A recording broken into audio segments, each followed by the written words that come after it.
Hey everyone, Wonderbot here, and ask and you shall receive. So what's different about this run? I'm very fast. What's also different about this run? Everything is green. Why? This is nightmare mode. That means all the enemies are champions. I have a speed boost. The difficulty has been baseline increased. But I also have a... I think it also gives me like a luck bonus to kind of try and counterbalance this. It doesn't do a very good job at counterbalancing the difficulty. Nightmare mode is hard. Baseline, very hard. Very, very frustrating to play. And that's kind of good, and kind of bad, because bad, well, I'm going to die. I have never even seen... I think I got to the battlements once on Nightmare difficulty, but it was for maybe a couple minutes. It was not long at all. Nightmare mode is hard. So, we're running the portable pizza thrower because unfortunately Nightmare mode also makes it so I can't get Major Moose at the same time. And normally, like, if I could, it would be really cool if I could pick 2 perks at once. Because, I mean, realistically, if you're doing Nightmare mode and it's going to be ridiculously hard, it almost makes sense to let you pick 2 perks at once. Because if I could, it would be it'd be hilarious to pick Nightmare and Babby mode at the same time. But that would just make it kind of Nightmare light, which is still pretty hard. But, okay, so, actually I managed to make it through there, I think, without even getting hit, which I would say is impressive. I mean, some of you might not say as much, but, you know what? I was really hoping that would give me something. It didn't.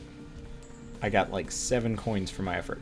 The question is it worth it for the weapon EXP? Because there are a couple of tokens there.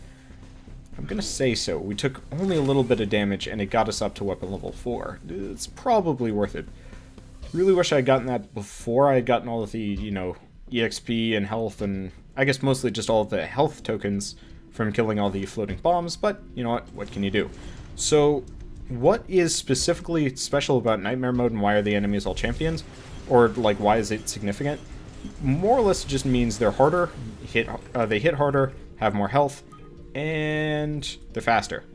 Actually, the speed might just be from the difficulty, but it's definitely one of those where if I get hit by really anything here, we're going to be... See, I just got hit by one thing. So I'm going to get through here, and I think it was just a bomb that hit me, which is particularly frustrating. I think they also have increased damage radius, but it's hard to say. I'm trying to get through here and get all of the upgrades before they go, because, again, another perk that would be really cool to combo with Nightmare would be Junkman, and we can't. So we've already got a Might upgrade. The one benefit to all the enemies being champions is it means I can never stop moving unless I get stuck, and then, well, not much of an option there. So Armor Plus, that's going to be hugely helpful. But yeah, so champion enemies also have a much higher chance of dropping nice, useful pickups. So, in this case, we're already at weapon level 5. I thought some... What? Oh, there are bombs right below me. I was wondering, it's like, what exploded on me right there? There's nothing nearby. But, no, some saw blade launchers probably exploded. Or it was that thing. Yeah, it was more than likely that thing instead. That's okay. We killed it. We're actually... this is probably my best Nightmare run I've had in a very long time. Now, is there any secrets up on these, like, little ledge things? And it does not look like it's the case. In fact, I have no idea where any of the secrets are on this level whatsoever. And there's nothing by mashing myself into any of these walls. Alright, so there's really just nothing and no point in doing this, right? Alright, I'm gonna test this one, too. Okay, I don't see anything. There probably is something, but, yeah. So I guess let's just get through. And one more check. No. Big ol' spike room. Okay, this is going to be interesting. So, I'm running the portable pizza thrower largely because it does a fair amount of damage, and with the nice amount of, like, passive pickups I can get, we might not be screwed. We're still going to be kind of in trouble, but, I might actually be able to outpace and outdamage some of the enemies this way. Unfortunately, the longer you're fighting the big ol' spike room, the more things spawn on your heads. And I got hit just a little bit there, and it might have been because I walked my butt straight into a spike wall, but that's okay, because we came out of it pretty well off. So let's get through, get everything. I think I got a magnetism earlier, I could be wrong. Yeah, okay, unfortunately this spike room is still quite damaging, so accidentally walking into all of the spikes is problematic. Also feels like they have a larger hitbox. Okay, so we're full health. I was hoping we'd be at max weapon level 2, but we're just shy of it. And that's okay.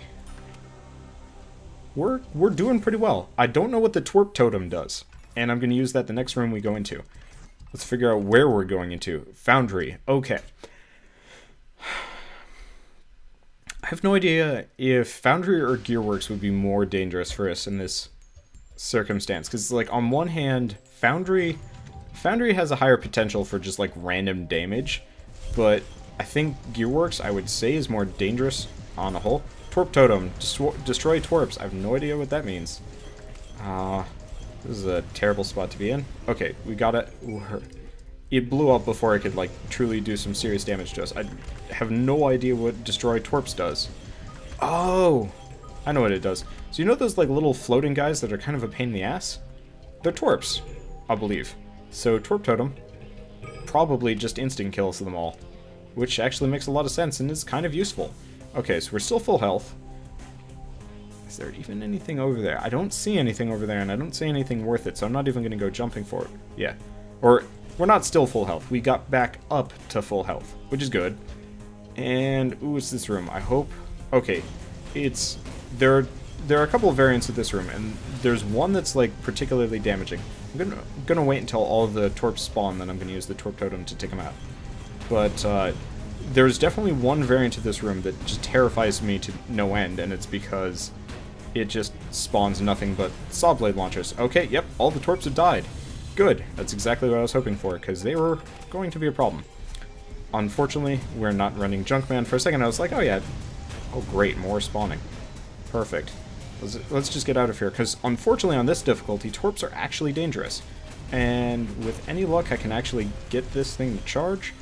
We're going to take some falling damage there, but falling damage is far lower than the amount of damage I'd normally take. So yeah, if I can get the twerp totem charged enough, then we'll actually be in a really good spot, because that means I can use the twerp totem again and take them all out, because unfortunately on nightmare difficulty, twerp totem, gone. Beautiful. Oh wow. Maybe it gives me some extra pickups for it too, because I definitely feel like they're dropping more this time around, so I'm getting hit a little bit here. I'm not happy about that, but I think we're going to be okay-ish. I don't see any more twerps, and we've only got one more floating tank. Couple of pickups here and there. Oh, wow, those bullets are flying fast. Yeah, so unfortunately on higher difficulty levels and nightmare mode, enemy shots fly incredibly quickly, so my usual like kind of run and gun and dodge bullets as they fly approach, I'm not going to say it's not going to fly, but it's definitely going to be one of those where it's not going to fly nearly as well. Now, why am I going up here? The answer is because I think... Nope, that didn't hurt me. I think with the extra speed, I'm going to be able to, like, launch myself across these gaps. Presuming... Nope, okay, can't make it. And I'm not going to tango with the tanks because they're probably going to shoot me in the face, and I like my face. Let's see how I can get across here without dying. Okay, let's go this way. Luckily, we move fast enough. Oh, come on. Unfortunately, my nose is itching something awful, and that's like the worst situation to be in when you're running for your life, because it's like, well, what do I want to do? Do I want to stop moving and use my left hand, or do I want to stop turning and use my right? And unfortunately, the option is, I mean, pretty clear. I can still kind of maneuver with my left hand and hope for the best. Whereas right hand, you know what, I can just make it quick. But boy, is it hard to play this game with like itches. Now, you know, kind of cascade effect, my collar itches, and before I know it, like my entire body is just going to be like paralyzed by mosquito bites, and I'm going to be like just gibbering at and foaming at the mouth and stuff. And you know what? Very hard to play Tower of Guns when you've just gone absolutely bonkers. So we've got a couple of spiky ball launchers, and is that it? Is that all? There's more here. I don't have absolute proof, but I've gotta see what else is in here. Oh Jesus, this is terrifying. You just kind of drop down thinking it's like, oh, you know, maybe there'll be some loot or something. Fire. And unfortunately, flamethrowers habitually don't like drop jack doodly doodah.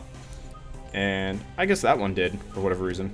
It's got some nice big ol' health tokens too, which is you know, supremely helpful. Okay, I think there's got to be a secret area down below, but I've never figured out how to get there. So, you know what? I think I'm going to append it. So I said run number 50 is going to be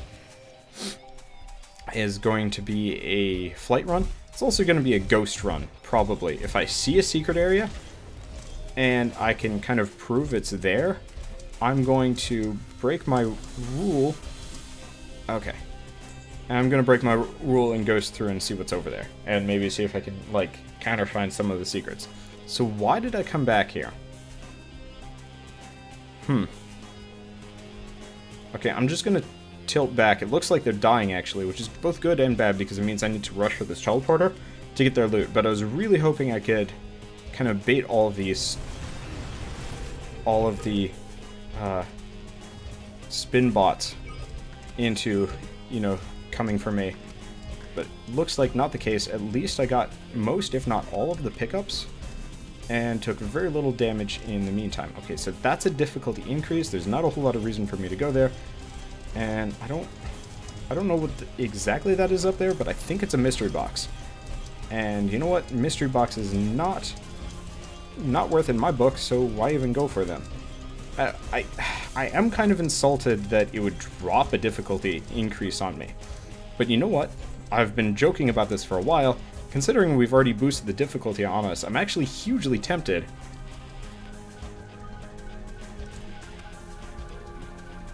To pick it up. Let's do it. If we're gonna die, we might as well die out in a blaze of glory, probably. I don't know. I wouldn't exactly call it just like increase. It's like Giles Corey in the Crucible. More weight. That's what I feel like right now. More weight. And I feel like picking up the difficulty increases just made things harder and faster and scarier, which is entirely possible, actually. But geez, we're taking damage. Like even the ET guns, which usually don't do like jack diddly doodah to us. Oh yeah, we're dying. Okay, so in retrospect, picking up that difficulty increase was a terrible idea. But is life. Let's just hope we can live long enough to at least reap some of the reward. Because I do definitely feel like these guys are dropping more stuff. Maybe. But look at those bullets fly. Oh, well, I guess let's boost down the difficulty. Yep. Okay, you can already see the bullets are flying slower. That'd be actually cool if the difficulty increase, reduction, whatever, is based on a percentage. And, I don't know. Hard to say. Anyway, considering we're pretty damaged, I have to kill these guys. It's not a compulsion at this point, it's pure survival. If I don't kill them, then we're not going to be able to make it past the next room. And I believe the next room is going to be boss. Probably. Likely. And we need all of the pickups we can get before we go in there. And unfortunately, like I was complaining about, my nose is just itching even worse and worse. And it's like, I need a dedicated nose. Really, I just need to, like, magic away my nose. Become not that big of a Harry Potter fan, but if I could become shoot, what's his face? The evil guy. Yeah, not that big of a fan of Harry Potter. Can't remember the main villain in Harry Potter's name. Is my lack of Harry Potter fandom showing? It's like I liked it, but I didn't like it that much. It felt like they missed a lot of opportunities in favor of being like relationshipy and dramatic. And it would have been cool if it was just all about the magic and, you know, Harry Potter was just kind of a side story. Or, you know, the whole boy who lived. Oh, it's Voldemort. For whatever reason, I was thinking Snape, and it's like, I know Snape isn't the main villain. Okay, Snow Globe Bro. This is probably good, potentially bad, because if I get hit by, like, almost anything, we're going to be in serious trouble. But if I can avoid getting hit by most everything, we're going to be okay. But I took a little bit of damage there, and unfortunately, a little bit of damage is going to be pretty much a certainty, and these guys are just shooting out left and right, so my only hope is that... Okay, so, the Torp Totem does nothing. My only hope is that I can kind of sort of outpace them. What the... Okay, so, I don't know if you guys noticed, but one of the Snow Globe Bros teleported, and I have no idea why. None whatsoever. That's kind of frustrating, because I actually had them on the ropes. I might have died there, but if he hadn't teleported, I might have actually been able to kill one, get all the pickups, and then keep going. But what was my final difficulty? 146. Okay, so note to self, do not buy difficulty increase because it's kind of stupid. Anyway, I'll see you guys on the next run of Tower of Guns, which will be ghosting. And then after that, I'll probably do another nightmare run just to keep it nice and organized. I'm not sure. I'll be doing more nightmare runs, but I'll be interspersing them because they're very hard and very frustrating. So, I'll see you guys on the flight run, or ghost run, or whatever you want to call it. And, I'm looking forward to it. Thanks for watching.